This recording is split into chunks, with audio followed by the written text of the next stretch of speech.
এই যে আমাদের পিছনে দেখতে পাচ্ছেন আমাদের আব্দুর রহমান ফরাসি ভাই, আব্দুল্লাহ ফরাসি ভাই। আর আব্দুল্লাহ ভাই, ডাইনে ডাইনে বছর।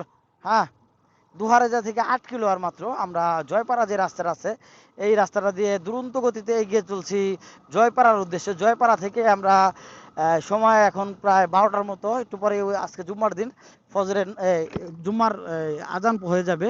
আমরা দোহানগঞ্জে যাই, নামাজ পড়বো, নামাজ পড়ে তারপর সুগন্ধা ব্রিজের দিকে যাব।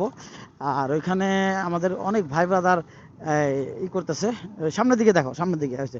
হ্যাঁ, হ্যাঁ হয়েছে। অনেক ভাই ব্রাদার আমাদের জন্য অপেক্ষা করতেছে। আর দেখেন অসাধারণ সুন্দর একটা রাস্তা। আসলে ওই এই রাস্তা না আসলে আপনারা কল্পনা করতে পারবেন না যে রাস্তাটা কত সুন্দর। আমরা বাইকাররা কিন্তু এক কাপ চা খাওয়ার জন্য 1 লিটার তেল অনেক জায়গা কেন আমরা মানে মিস করবো, এই জন্য চলে আসলাম।